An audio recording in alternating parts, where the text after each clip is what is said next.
side stick, starboard side stick. Move fast and clear those mortar holes. Want to see plenty of beach between men.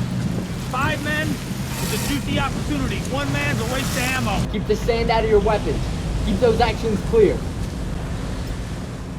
Okay. I know what you're thinking after that great performance, and yes, I was born shortly after Saving Private Ryan came out, so I probably am Captain Miller reincarnated.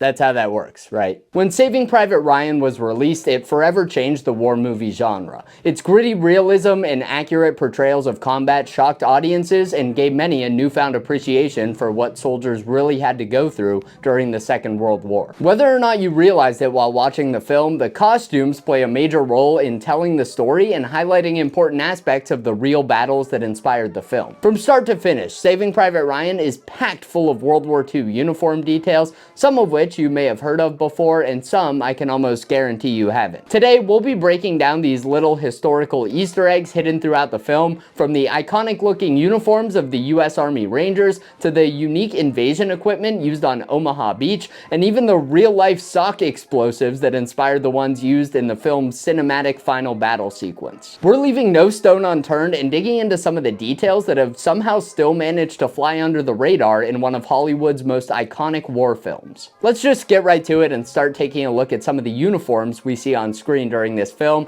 which I'll just tell you right now are incredibly well done overall. We'll go through the details in all the main characters' uniforms a bit later, but first, let's break down the uniforms and equipment used by some of the main units we see in the film, starting with the 2nd Ranger Battalion. Now, when we first see the Rangers loaded onto their boats headed to shore, we can immediately see that these guys are loaded up with all kinds of personal equipment, which was absolutely the norm on D-Day. Most soldiers landed not only with their normal combat loadout and enough supplies to last a few days, they also often carried satchel charges, many grenades, Bangalore torpedoes, mortar rounds, machine gun ammo, and just all types of other supplies. In the film, we even see some of that heavy equipment drown the troops who fell into the water, which is sadly accurate as well. Right away, we also see plenty of things that are specific to the US Army Rangers and help set them apart from some of the other units that we'll take a look at today. First, we can immediately tell that these soldiers are a part of the 2nd Ranger Battalion because not only are they wearing the Ranger Diamond shoulder patch on their sleeve, they also have the backs of their helmets marked with the US Army Ranger markings. These markings were applied by men of the 2nd and 5th Ranger Battalions prior to D-Day so that they could easily identify each other in battle. They consist of an orange diamond on the back of the helmet with either a 2 or a 5 for the 2nd or 5th Ranger Battalion. Of course, here we're dealing with the 2nd Ranger Battalion, not the 5th, so all these soldiers have the number 2 stenciled inside that diamond. While looking at those helmets, you'll also notice that very few of these Rangers are wearing helmet nets, which is historically accurate.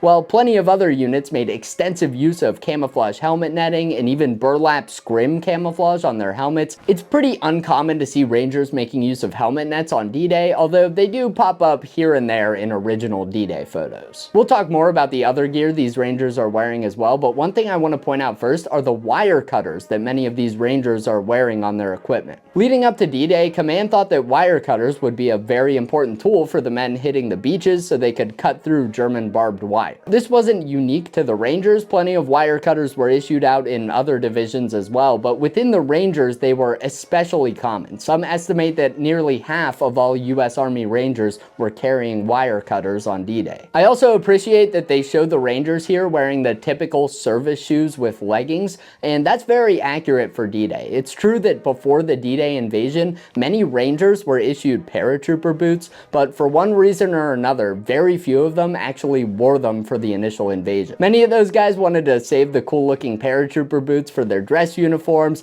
or just wanted to wait until after the initial invasion to wear them, and a few weeks after the D-Day landings, you see the paratrooper boots start to become very common among the Rangers. The Rangers love those paratrooper boots, and I think next to the actual paratroopers, the Rangers are probably the group that paratrooper boots are most closely associated with during World War II. So I appreciate that the filmmakers restrained themselves and showed the less cool but more accurate footwear in this scene. We also see a lot of gear being used here that's specific to the D-Day invasion, and I think that really helps set the scene. The first D-Day specific item I'll point out are the waterproof weapon bags that we see soldiers using. These were just plastic bags that soldiers would carry their weapons inside of. They were made out of a material called plyofilm, and they were meant to keep moisture and sand out of your weapon until you cleared the beach. And of course, US soldiers took to calling these elephant condoms during the war. These bags were disposable, and we can see that in the film. As soon as Miller starts moving up the beach, he rips his Thompson submachine gun out of his plyofilm bag. Another item that we see a lot of the Rangers wearing is the gas brassard, or gas detection sleeve. These were just paper sleeves that changed color in the presence of chemical weapons. So if the enemy deployed poison gas, this sleeve would start turning red. Even though the Germans hadn't used chemical weapons so far against the Western Allies in World War II,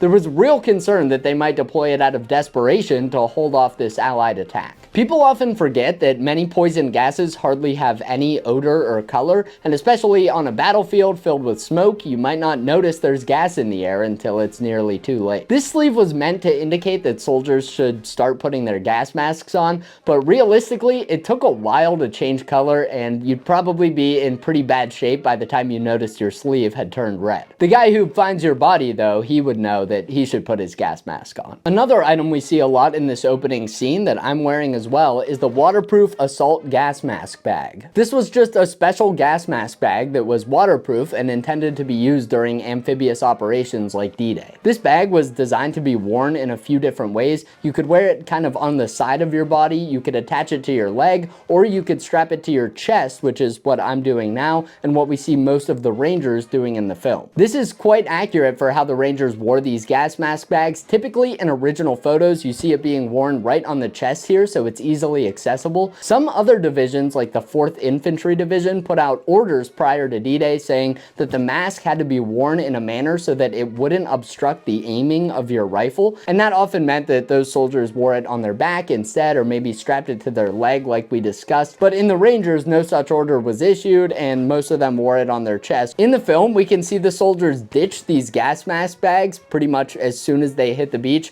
which is also fairly accurate. Some soldiers did hold on to their gas mask bags for weeks or months after the invasion, but others were looking for any way possible to ditch some weight so they could move up the beach, and the gas mask bag was often one of the first things to go. Keeping on the topic of gas defense, we also see the Rangers making use of the HBT, or herringbone twill uniform. This was a cotton uniform that was initially used as a work or fatigue uniform, but it was later put to use as a chemical protective suit for D-Day. The uniforms were treated with a compound called CC2 prior to D-Day, which helped seal up the uniforms and prevent poison gas from penetrating the fabric and irritating soldiers' skin. Under the HBT uniform, we see many of the Rangers wearing the wool uniform, which was typical, that was often worn under the HBTs, and on top of it, we see many Rangers wearing field jackets. Most commonly, the M41 field jacket, that's what I'm wearing here, but we see a few men with the tanker jacket, which we'll touch on a bit later. When we see soldiers in those wool uniforms, it does appear they're wearing the correct type of the wool uniform, called the special pattern. That pattern of wool uniform had additional flaps added to it to help seal up the uniform because, you guessed it, they were worried the enemy might use chemical weapons and wanted to protect soldiers' skin. And of course, a D-Day invasion uniform wouldn't be complete without this next item, the US M1926 life belt. Vape? No.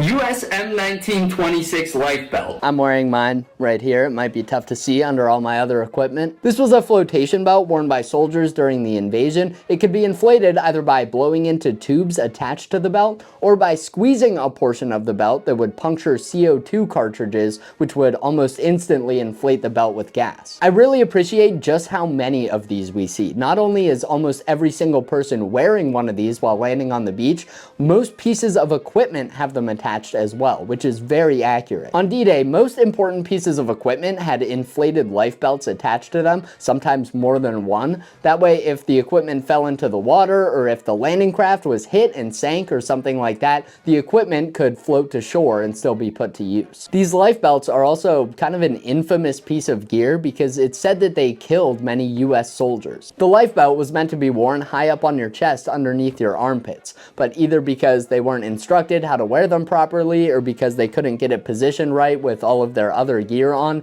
many soldiers on D-Day wore these very low around their waist or hips. As we already covered, these soldiers were loaded up with all types of heavy gear, and almost all of that gear was carried above the waist. So if you have your life belt around your waist and all of your weight is above it, once it's inflated, you're going to want to flip upside down in the water. Any way you look at it, a flotation device like this that was supposed to save lives, which ended up flipping soldiers upside down in the water and causing them to drown, was a pretty awful design. For the soldiers who didn't have that problem and actually made it onto the beach safely, the life belt was typically the first thing they got rid of because it was of no use on dry land. Getting into some more of the Rangers' equipment here, we see the Rangers making use of both the standard haversack and the assault jacket during the invasion. The assault jacket, which I'm wearing here, was a large vest loaded up with pockets that was designed specifically for the D-Day invasion. This was also kind of an infamous item because it's very hot and uncomfortable to walk around in, and it had so many huge pockets that soldiers ended up loading them up with way more equipment than they needed. In the Rangers specifically, the assault jackets were most common among officers and NCOs, but you do see some enlisted men wearing them as well. This is represented well in the film. The majority of officers and NCOs have the assault jacket, as well as some other troops, and we also see haversacks being mixed in as well. I will mention that we see many of the soldiers in the film, including Captain Miller, wearing the lighter OD3 colored jacket, while others wear the dark green OD7 color version. On D-Day, the vast majority of assault jackets that were used were this darker OD7 color, and especially within the Rangers, I don't believe there's any evidence of them actually using that lighter color OD3 vest that we see in the film. Alright, that's all we'll cover that's specific to the Rangers for now until we come back to the main cast,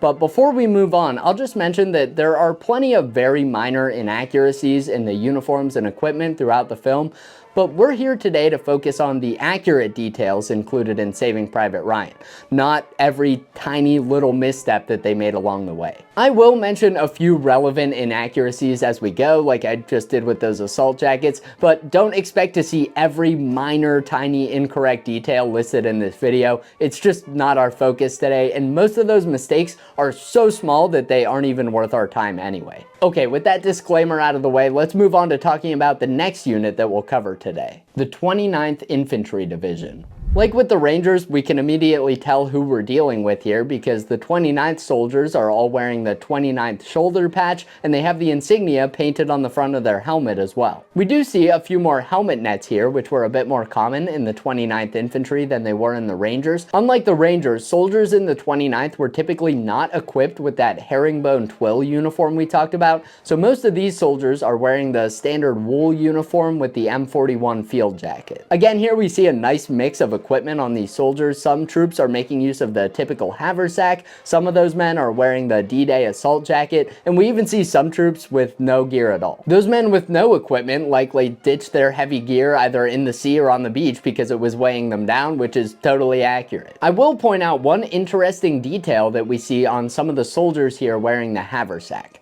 The top pouch of the haversack is meant to hold a mess tin, also known as a meat can. When it's carried inside the pouch, it gives it a distinct oval shape. We can see here that most of these troops clearly don't have the meat can inside of their meat can pouch, and I don't know if that was intentional, but if so, it's actually a very accurate detail. The 29th, along with many other troops in the initial assault waves, were ordered to leave their mess kits behind with their blanket rolls since they wouldn't be necessary for the landings. I'll also note that a few of the soldiers we see on the beach are equipped with the early M1910 model meat can pouch. This was an older model of the pouch that was used during World War I, but some of them were still in use at this point in World War II. So that's a pretty neat detail to see included here. Continuing with the 29th ID, at one point we see a 29th ID medical officer with a medic brassard tucked inside of his helmet net. This was one way that medics identified themselves during World War II. It wasn't super common during the D-Day landings, but I do think it's a cool detail for them to include. Unlike the other medics that we see working beside him, he doesn't have those yoke suspenders with two bags. He has one single medic bag slung over his shoulder, which was typical for medical officers. He's also wearing a cartridge belt meant to carry rifle ammo, and he's using it to carry medical supplies. That wasn't super common, but there is evidence of medics doing that during World War II, so again, a neat detail for them to include. I do want to mention one more thing regarding both the Rangers and 29th Infantry soldiers that we see during the beach landing. and that's that almost all of them have their helmets unbuckled. During World War II, it was common for soldiers to wear their helmets with their helmet straps unbuckled or secured at the back of their helmet, because many of them were worried that if an explosion went off nearby, the concussion from the blast could cause the helmet strap to break their neck if they had it secured under their chin. I've covered that in depth in past videos, and honestly, it probably wasn't a real issue they should have been worried about. A blast strong enough to send your helmet flying would probably kill you anyway, but it was enough to keep many men from buckling their helmets at the time. Okay, with that established, it actually isn't correct to show this many men with their helmets unbuckled during the invasion. The 29th was specifically ordered to wear their helmet straps during the landings to keep their heads protected. Now, this is not some huge mistake or anything on the filmmaker's part, but I've seen some videos saying that having soldiers with their helmets unbuckled in this scene is a super accurate detail because that's what soldiers really did. And while unbuckled helmets were a common sight during World War II, showing that here is definitely not some super accurate hidden detail. Alright guys, if you're still watching this and you're not already subscribed, you better go take care of that right now because clearly you belong here. It's just us now, okay? All the casuals have clicked away by this point. Alright, now let's take a look at this next unit, and I think this is one that almost all of us are probably familiar with. The 101st Airborne Division. Overall, these airborne uniforms we see in the film look great, and there are a ton of paratrooper specific details that we see here. First, let's start by looking at the basics. These guys are wearing the reinforced M42 jump uniform, which is the same uniform that I have on here. The M42 uniform was pretty well liked overall, but it did have one major flaw. The fabric would often fail in high stress areas such as the elbows, the knees, and the pockets. For that reason, those high stress areas of the uniform were reinforced with thick pieces of canvas prior to D-Day to make sure the uniforms would hold up during the operation, and that explains those dark colored patches we see in the film. We also see a lot of these men have pockets added to the sleeves of their uniform, which was a common modification done by soldiers in the 101st Airborne. We even see some paratroopers with camouflage patterns painted on their uniforms, which was done by certain units prior to D-Day. And of course, this is the 101st, so we see that iconic Screaming Eagle patch on their shoulder. They also got the paratroopers' gear pretty spot on here. We see soldiers making use of the musette bag instead of the haversack that we saw those infantrymen using. The musette was seen as a better fit for paratroopers because not only was it a bit easier to use and a bit more versatile than the haversack, but the musette bag was worn by attaching it to suspenders using metal clips as opposed to the haversack, which had the suspenders built in. Of course, the paratroopers couldn't wear that bag on their back during the jump because that's where their main chute was. So the removable clips on the musette bag allowed paratroopers to hang the bag in front of their body during the jump so that it wouldn't interfere with their parachute. Once they landed, they could simply flip that bag to their back and they'd be ready to go. A couple of the paratroopers also have these felt shoulder pads on their suspenders, which were just meant to help cushion the shoulders. Next, let's take a look at the helmets these guys are wearing. Like the other units we've covered so far, the 101st Airborne used some unique helmet markings to identify its soldiers on the battlefield. A different symbol was used to identify each regiment of the 101st Airborne, so here we see soldiers with spades painted on the side of their helmet. That corresponds to the 506th Parachute Infantry Regiment. Soldiers were also ordered to mark their helmets for their specific battalion by adding a tick mark or dot either above, below, or next to that regimental marking. Now for D-Day, that system with the battalion tick marks did not work well. Some soldiers seemingly never got the order and didn't paint anything, some misunderstood the order and painted the tick mark in the wrong spot, but it does seem like the 506th added those tick marks to their helmets prior to D-Day, even though we don't see them shown in the film. We can also see that many of these paratroopers have the leather chin cup attached to their helmet and these yokes on either side. This was just an extra measure to secure paratroopers' helmets. And in the film, we also see some paratroopers who have gotten rid of their leather chin cups and tucked these A-yokes up inside their helmet to get them out of the way. It was pretty typical for soldiers to do that because this big chin cup wasn't really needed once you landed on the ground. Continuing with the helmets here, I appreciate that they show most of these paratroopers wearing helmet nets in this burlap scrim camouflage that was very common for the 101st Airborne on D-Day, but most of these soldiers are wearing an incorrect type of helmet net. They should be using the same type of nets we've seen elsewhere in the film, like the one that's on my helmet right now. Some of the paratroopers do have that correct type of net, so I'm not sure why they use this other type of net with much larger holes and a different color for the majority of the airborne troops. Another detail I really appreciate is that some of the paratroopers are seen wearing the M43 goggles on their helmet. Those were just standard dust goggles, but you see a lot of paratroopers making use of those in particular during World War II. Moving on to some more of the paratroopers' gear, we can see that many of them have friction taped the straps on their equipment to keep it from flapping around. You can see that demonstrated here on my equipment as well, and that was very common for soldiers to tape up those loose ends during World War II because they wanted to keep everything tight to their body. They didn't want to have any loose straps flapping around that could get snagged on something inside the airplane or interfere with their parachute harness. It was just better to have all of that taped up. Most of these paratroopers have the M3 fighting knife attached to their leg in either an M6 or M8 scabbard. This was typical for paratroopers on D-Day. That kept the knife easily accessible during the drop, and it was just a convenient place to carry it. Another detail we can see here is the parachute first aid packet, and I appreciate that they accurately depicted how soldiers carried these. Later in World War II, certain paratroopers tied this first aid kit to their helmet, and oftentimes in depictions of D-Day you see paratroopers being represented that way, but it was actually extremely uncommon to see paratroopers wearing these on their helmet nets for D-Day, so I appreciate that they resisted the urge to show that in the film. Instead, these first aid packets are seen tied to soldiers' suspenders, their belts, their arm, really anywhere they could carry it where it'd be easily accessible. These parachute first aid packets included extra medical supplies like morphine, an additional bandage with disinfectant, and a tourniquet. These kits were issued to paratroopers because they were being dropped behind enemy lines, so it could be much harder for them to find a medic or get the medical supplies they needed. Having all the paratroopers carry some extra supplies on their person in case they got injured went a long way.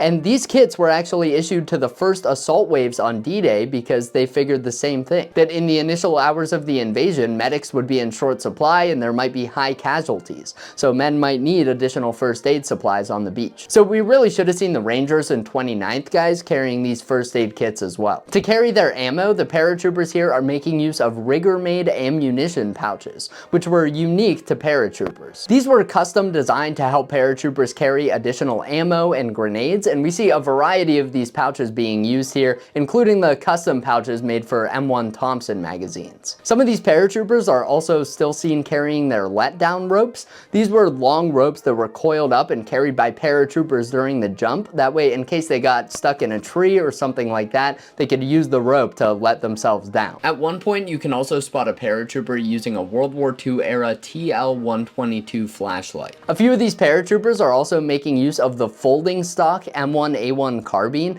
This was a variation of the standard M1 carbine that used a folding stock. That way it was easier for paratroopers to carry it on their person during the drop. Another detail that I find really neat is that we see some paratroopers with a lanyard going into the collar pocket on their M42 uniform. Also, check out this guy's jump wings. That's a cool detail as well. This little pocket on the uniform has zippers on both sides, and it was used to carry the M2 switchblade knife. That knife could be used by paratroopers, again, if they got caught in a tree or something like that and had to cut their risers. The pocket was placed on the collar because it was thought that that would be an easy place to reach that wasn't covered up by your parachute harness, and it had zippers on both sides because if one of your arms was broken or tangled up in your rigging, you could access the knife with whichever hand was available, and since it was a switchblade, you only needed one hand to operate it. Soldiers often attach lanyards to these knives, and that's what we see here. Even though we don't see the knife itself, we know what that lanyard goes to. Very cool inclusion. As expected, these paratroopers are also armed to the teeth with explosives. We see them with many M2 fragmentation grenades hanging off their gear, and some of them also have Hawkins mines strapped to their leg. The Hawkins mine was a British design, and it ended up being perfect for airborne troops because it was very portable and also versatile. This anti-vehicle mine was small enough that it could easily be strapped to your leg, and it had a built-in pressure plate that would activate it when a vehicle drove on top of it. These mines could be linked together to form a chain, and they could also be used for normal demolition work if needed. We see a few other paratroopers with other items commonly associated with the airborne, like wrist compasses and shoulder holsters, and overall there are just so many great airborne specific details here. Thinking about all the uniforms that we've looked at so far, I just love the diversity that we see among the American uniforms. In my opinion, that is the biggest indicator of a costume department that really did their research and knocked it out of the park. Despite being called uniforms, the level of of uniformity among US soldiers during World War II varied widely. Even soldiers who were issued the same exact uniforms and equipment often wore those items differently depending on what they were doing and their personal preferences, so it's great to see some of that captured here. In Saving Private Ryan, the costume department really leaned into that variety, which helps paint a more accurate picture of what these soldiers really looked like during the war. Keep in mind that on D-Day, everyone had their own job to do, and in Saving Private Ryan, the different gear that these soldiers wear really helps to accentuate that to the viewer. In the film, we see medics using the proper medical bags and suspenders, we get a glimpse of some military police who have proper helmet markings and equipment, we see engineers from the 5th or 6th Engineer Special Brigade in the background with proper gear and the correct helmet markings, we see mortar teams passing by carrying ammo in M2 ammo vests, making use of the shoulder pads used to cushion your shoulder while carrying the mortar tube. We see radio operators equipped with SCR 300 radio sets. We see machine gun teams with a gunner, assistant, and ammo bearer all carrying the appropriate items. And after the initial invasion, we even see troops who are landing in the days following D-Day using different gear from the first wave troops we saw at the start of the film. For example, these soldiers are seen with lightweight gas mask bags instead of those waterproof assault gas mask bags that were used by the first wave troops. Many of those details were just for background extras who are visible for a split second, but those things all come together to show the viewer that all these different units and all these men with different responsibilities are all working together in this massive operation. In addition to the variety of gear driven by soldiers who have different jobs, we also see a lot of variety just in the basic items that soldiers are equipped with. I can't go into every single item here, so let's focus in on the entrenching tools these men are carrying as one example. On D-Day, the M1910 T-handle shovel was still in common use, but some troops had the newer M1943 folding shovel as well. Additionally, about 1 in 5 men were supposed to carry a pickmatic, which was a different digging tool used to break up hard soil. In the film, we see all 3 of these different variations being represented. We even see variation in the types of covers being used for these e-tools. Okay, now we've covered all the major army units highlighted in the film, but next let's take a look at some of the sailors represented on screen, starting with the 7th Naval Beach Battalion. The beach battalions are sometimes referred to as sailors dressed as soldiers because they were largely equipped with US Army gear prior to D-Day, and we see that reflected in Saving Private Ryan. Like some of the other troops we've looked at, these sailors are primarily wearing US Army HBT uniforms as well as M41 field jackets. While we're looking at their uniforms, I will note that just before the invasion, all naval troops operating near the beach were ordered to paint USN in large letters on the front and back of their uniforms in white paint. This was for 2 reasons. One, they wanted to differentiate them from the army troops and make sure that some army officer didn't come along and try to order them to keep pushing off the beach while they were trying to do their job. Go, go, go! And 2, they were worried that some US Army soldiers might not be very familiar with certain Navy uniforms, and they might accidentally mistake US sailors for enemies. Turns out that concern was probably justified, considering a British Royal Air Force spotter who landed on an American beach was reportedly taken prisoner by US troops because they didn't recognize his uniform. Now, we don't see any sailors in the film with these US Navy markings that were ordered before D-Day, but from looking at original photos, it's clear that for whatever reason, many sailors slipped through the cracks and didn't mark their uniforms in this manner. So what we see in the film is technically still accurate. For those same reasons we just discussed, Navy personnel were also instructed to paint this grayish blue band around their helmets for identification. The Beach Battalion troops painted this red arc on their helmets as well to clearly identify themselves. The 7th Naval Beach Battalion in particular had already stenciled USN 7 on the front of their helmets during training,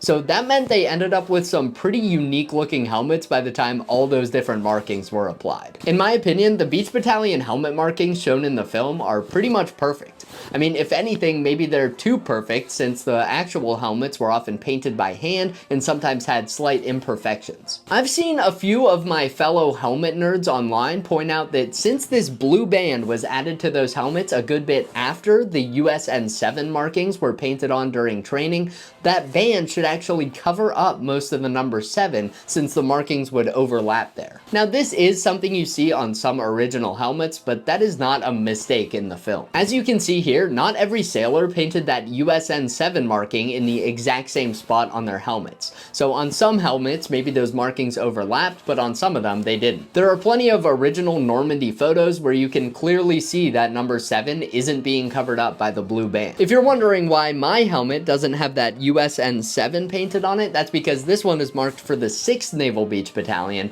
who used slightly different markings. The Naval Beach Battalion sailor who gets the most screen time in the film is first seen blowing up beach obstacles to make way for tanks. We can see that this sailor has a demolition bag slung over his shoulder, and he has a spool of primacord attached to his belt.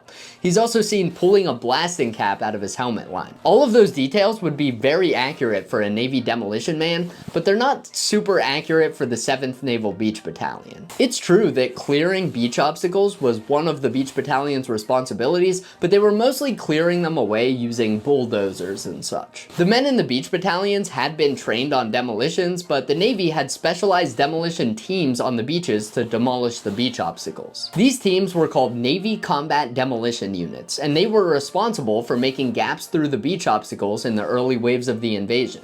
After that, they were placed under the command of the Beach Battalion to handle their demolition work. It would have been more accurate to show a Navy Combat Demolition Unit sailor blowing up that beach obstacle, but to be honest, I'm just so glad they included Navy sailors fighting their way ashore on D-Day. Few people even realize the huge role that Navy ground troops played in the invasion. Alright, we're not done talking about the Navy just yet. There's one other Navy group that I'd like to quickly cover. Navy LCVP crews. At the start of the invasion sequence, we get a good look at a few of the US Navy sailors, especially this guy in particular, who are operating the LCVPs or Higgins boats bringing the Rangers ashore. Now in real life, the Rangers landed in British LCAs, but that's a topic for another video. You'll notice these sailors have that same blue band painted around their helmet, but since they aren't a part of the beach battalions, they don't have the red arc or lettering that we saw previously. The coxswain here does have USN stenciled in black paint on the back of his helmet, which I don't believe was super common, but may have been done at times. Instead of the flotation belts we saw earlier, these sailors are wearing the Navy Kapok life jackets. These jackets were stuffed with the cotton-like fluff from the kapok tree for buoyancy, hence their name. They were also far more effective than those life belts. That life jacket is covering up the rest of the sailor's uniform, so it's hard for me to make out what uniform he's wearing.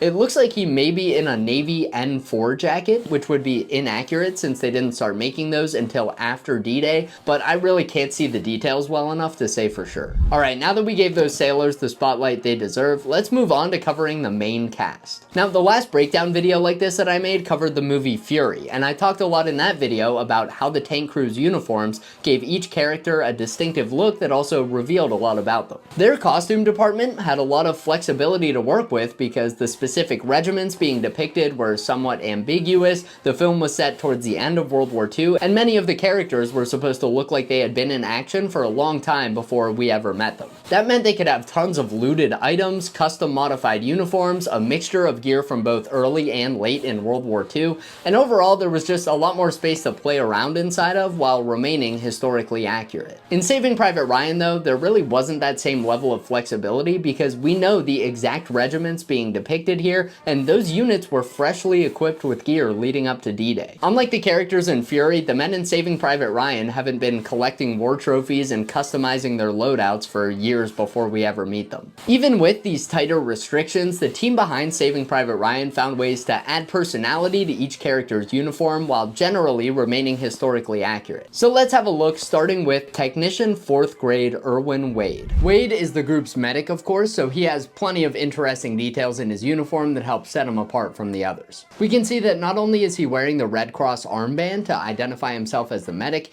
he also has a Red Cross symbol painted on the front of his helmet. Painting Red Crosses on helmets was common for US medics during World War II, but it wasn't very common on D-Day. There were a few exceptions to that though, and one of the biggest exceptions was the US Army Rangers. In original photos of the Rangers getting ready for D-Day, you can see tons of medics with this Red Cross painted on the front of their helmet. I've heard some say that this was much more common in the 5th Ranger Battalion than in the 2nd, which is who's being depicted here, but I believe some medics in the 2nd Ranger Battalion painted Red Crosses logos on their helmets as well. Wade's helmet looks pretty much perfect for the Rangers. He has one single red cross in the front and that orange Ranger diamond painted on the back. Wade is also wearing a medic setup with 2 medical bags attached to a set of yoke suspenders that support the bags, and he's wearing his haversack and other gear on top of that. That was a pretty common way for medics to set up their gear on D-Day, and that loadout allows Wade to ditch his haversack and his other heavy gear while keeping his essential medical supplies easily accessible. Wade also carries 2 bandoliers, which seem to be loaded up with Carlisle bandage tins and other medical supplies. I don't know exactly how common that was. I don't know that I've ever seen a photo of a medic doing that in World War II,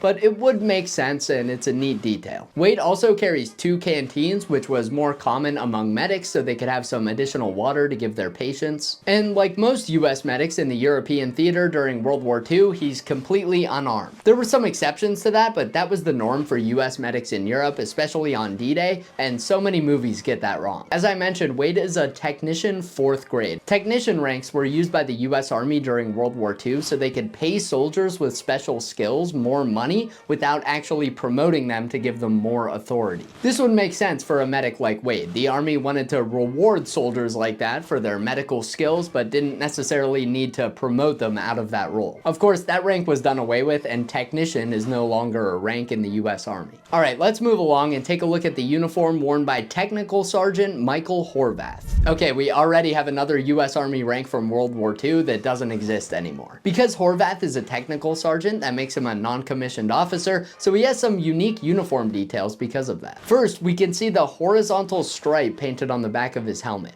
This was called a follow me stripe, and it was meant to indicate officers and NCOs. NCOs, or non-commissioned officers, would paint a horizontal stripe like we see here, and officers would paint a vertical stripe, which we'll see later. He's equipped with an M1 carbine, which would be pretty common for a technical sergeant, and I appreciate that his carbine has proper wartime features like a high wood stock and the early flip style sights. If you don't know what I'm talking about, go watch my video about the M1 carbine in video games where I yap all about the correct features. We can also see that he has a magazine pouch attached to the stock of his carbine. That was pretty common for soldiers to do during World War II, but I don't believe there's any evidence of Rangers specifically doing that for D-Day. That's such a minor thing though, I can't really fault them for that. Horvath also has an M1911, which was fairly common for Ranger non-commissioned officers, especially someone as high as a technical sergeant. Horvath is also the only one in the squad wearing a tanker jacket. Now, tanker jackets weren't super common among the Rangers, but you do see them sometimes being used by officers and NCOs. So that's a really neat detail for them to include for his character. Horvath also has a compass on his belt, which was very common for Ranger NCOs, and he's also carrying those wire cutters, which again were very common among Rangers. Okay, next let's quickly talk about our BAR gunner, Private First Class Richard Ribin. Now, the BAR that we see Ribin using is missing its bipod, which means that he likely removed it to save on weight, although if you'll remember in the movie, he actually picks up a BAR that he found on the beach. But where's your BAR? Bottom of the channel, son. Tried to drown me. Find a replacement. So it's possible that some other soldier removed that bipod before he ever had the weapon.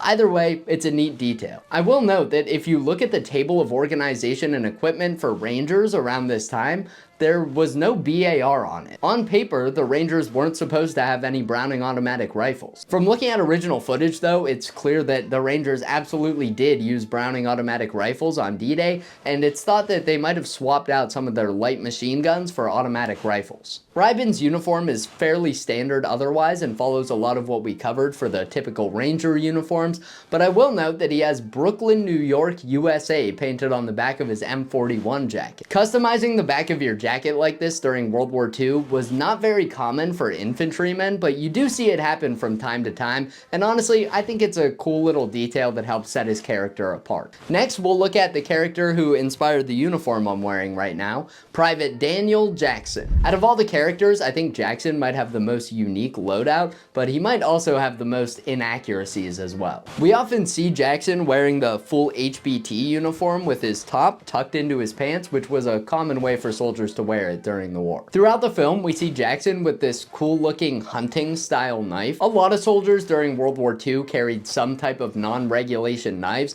There were even knife drives where civilians would donate knives that they had laying around to be sent to soldiers overseas because in the early days of the war, fighting knives were in very short supply. Who knows whether Jackson brought this knife from home, bought it in England, or got it through a knife drive, but in any case, it's pretty cool that they gave that detail to his character. Like many of the other characters, Jackson is seen wearing an assault jacket, but unlike the other characters, Jackson's has been cut down and shortened. This was a real modification that some troops during World War II made to their assault jackets. Like I mentioned, the assault jacket wasn't very popular because it was uncomfortable to wear, it was super bulky, it had these big pockets at the bottom that would swing around and hit your legs while you were moving around, but cutting the jacket off at the waist helped remedy some of those issues. The only thing is, troops were issued these assault jackets very shortly before the invasion. As far as I know, all of the examples of cut down jackets were made after D-Day, in the following weeks where soldiers were still fighting in Normandy and had more time to customize their gear. We see Jackson landing on the beach with an assault jacket that's already been cut down, and while it's possible that he could have modified the jacket before then, at that point most troops hadn't even had the assault jackets for long enough to know what type of modification would make wearing the jacket more comfortable. With that said, it's such a cool and unique item from World War II that I'm still glad they included it in the film, even if it's not perfectly 100% accurate. As far as I can tell, Jackson is also the only member of the squad we see wearing a captured item. Shortly after the invasion, Jackson picks up a German pin and pins it onto his assault jacket. From what I could see at least, this pin looks to be a German silver close combat clasp. There's also one point in the film where Jackson takes off his HBT uniform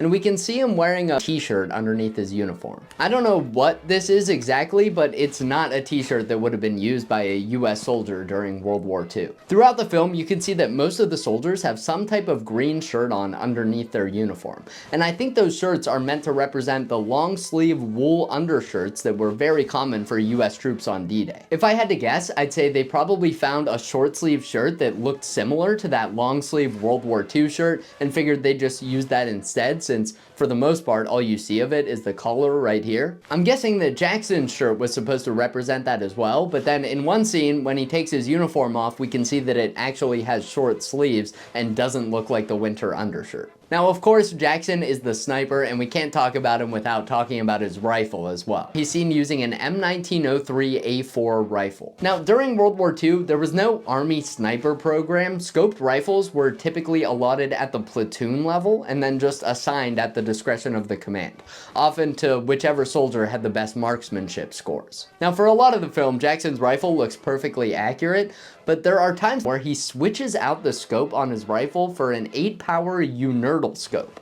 That's a scope that wasn't even used by the US Army during World War II and was only used by the Marines in the Pacific. I don't know that I even need to say it, but this is total fantasy. Not only would that type of scope not have been available to Jackson, but those two scopes don't even use the same type of mounting hardware to attach them to the rifle. So it'd be impossible to just swap them out like you see Jackson do in the movie. We see him carry around that additional scope in a tube over his shoulder, and of course that's incorrect as well. He wouldn't have had that. One thing I really do appreciate though is that we see Jackson making use of his M1907 leather sling that's attached to his rifle, and he uses the loop sling technique, which I've broken down in one of my videos where I recreate the World War II marksmanship test. And of course, Jackson has that metal cross attached to his dog tag chain. We'll see some more religious symbolism like that with a few of the other characters. The best part about Jackson's uniform though is that he sticks a little feather in his helmet for some added flair. I like that. Alright, next up is Private First Class Adrian Caparzo. Now, Caparzo really doesn't have all that much that's unique about his uniform. Most of what he's wearing follows the basic Ranger uniform that we laid out earlier in the video. The main thing that stands out to me about Caparzo is that rosary that he wears around his neck throughout the film. That's really all I have to say about Caparzo, so next let's move on to Technician 5th Grade Timothy Upham. When we first meet Upham, he looks like a pencil pusher. I mean, he's wearing a sweater vest for God's sake. In reality, the Red Cross sweater vests, like the one he's wearing, were often worn by combat infantrymen and rear echelon troops alike, but in the film, it certainly makes him stand out from the assault troops. Upham is from the 29th, and remember, the 29th ID wasn't equipped with the HBT uniforms that we see the Rangers wearing,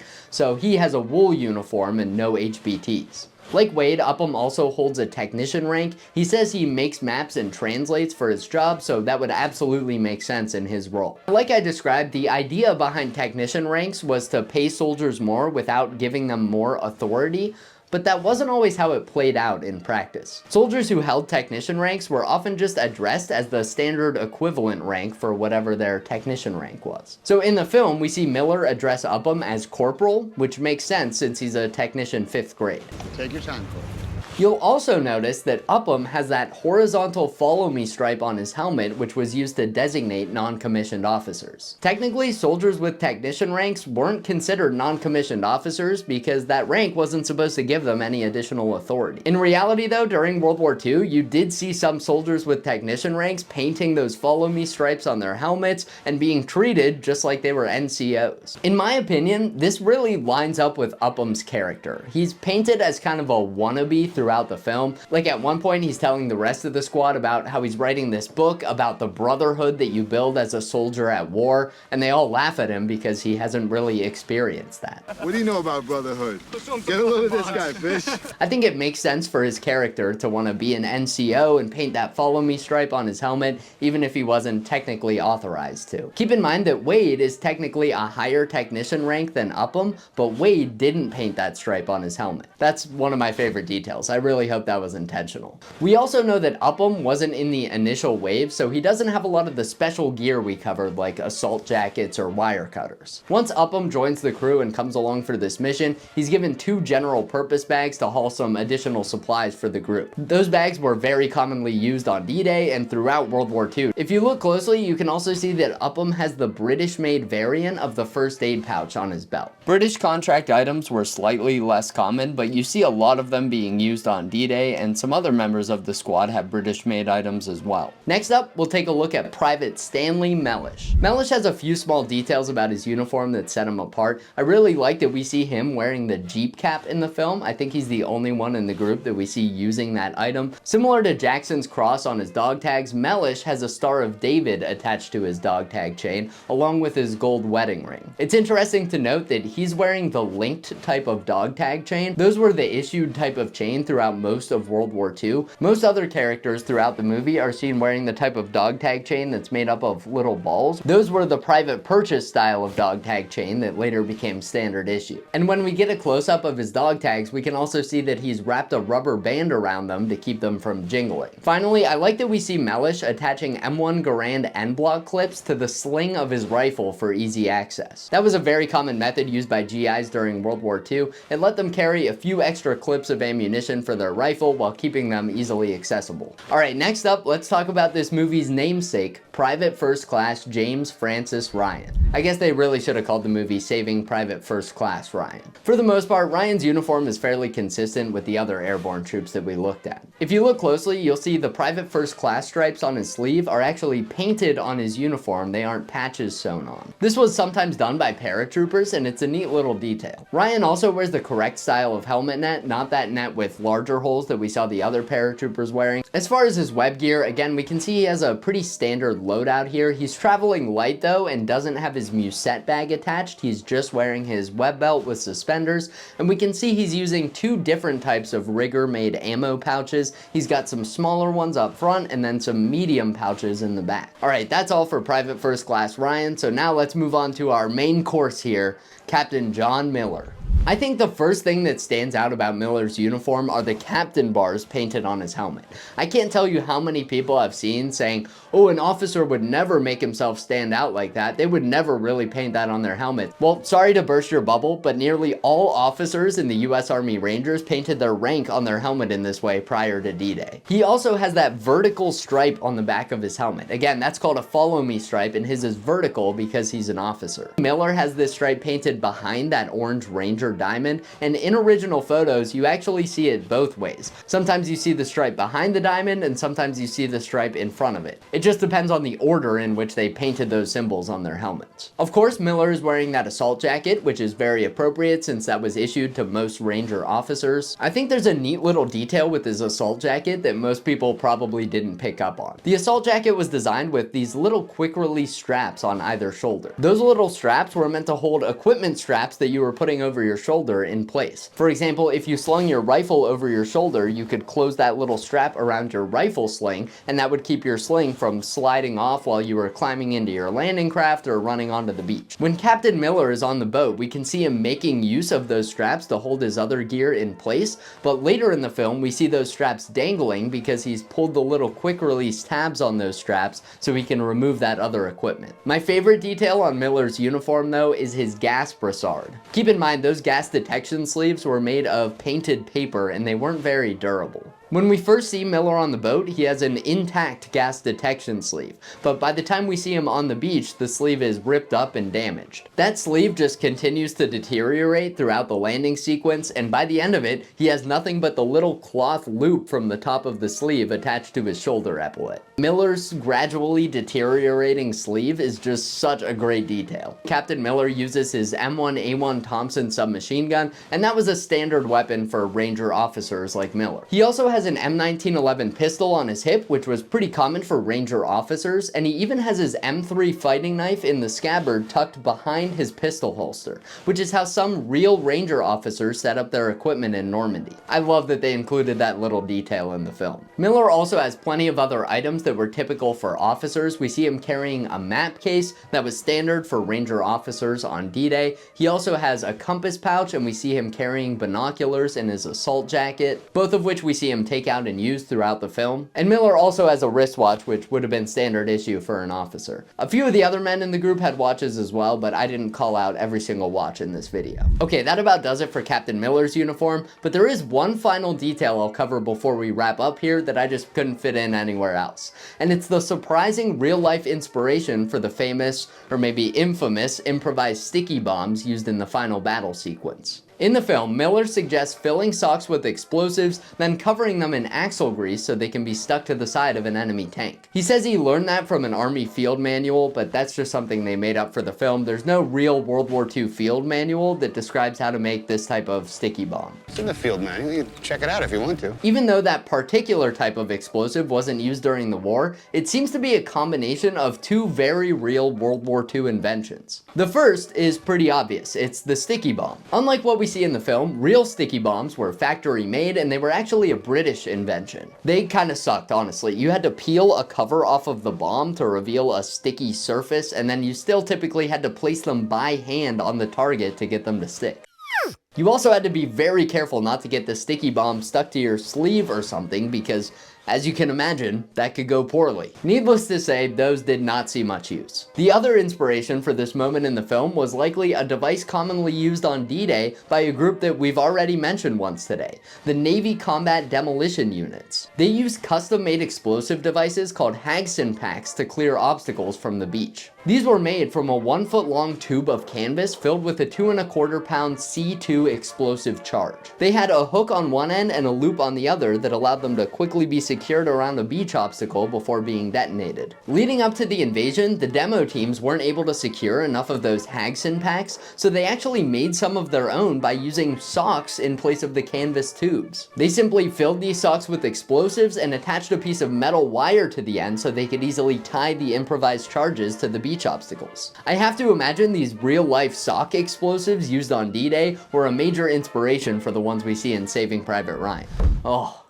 Man, that was a lot of talk about World War II uniforms and equipment, and I'm sure there are even more tiny details scattered throughout the film that I missed. If you guys know of any other interesting details about Saving Private Ryan, make sure to leave them in the comments because me and all the other viewers would love to hear about them. I hope this video helped to illustrate the impact that costume design can have in a historical film like Saving Private Ryan. It really adds another level of realism and depth, and even though most viewers don't know the exact significance of every single item we covered today, seeing the variety of items used by troops with different jobs and responsibilities helps to highlight all of the different branches, units, specialized teams, and individual squad mates that came together to make the D-Day invasion a success. Well, except for all the other allied countries, of course. We don't see any of them here. Now, we focused strictly on the uniforms and equipment today, but if you want a more in-depth review of the actual history behind the battles and such we see in the film, my good friend Dr. Jared Frederick did an excellent video breaking all of that that down on his channel, Real History. I'll leave a link to his video down in the description so you guys can go watch that next. With that said, guys, thank you all so much for watching. Remember to earn this, and I'll see you in the next one.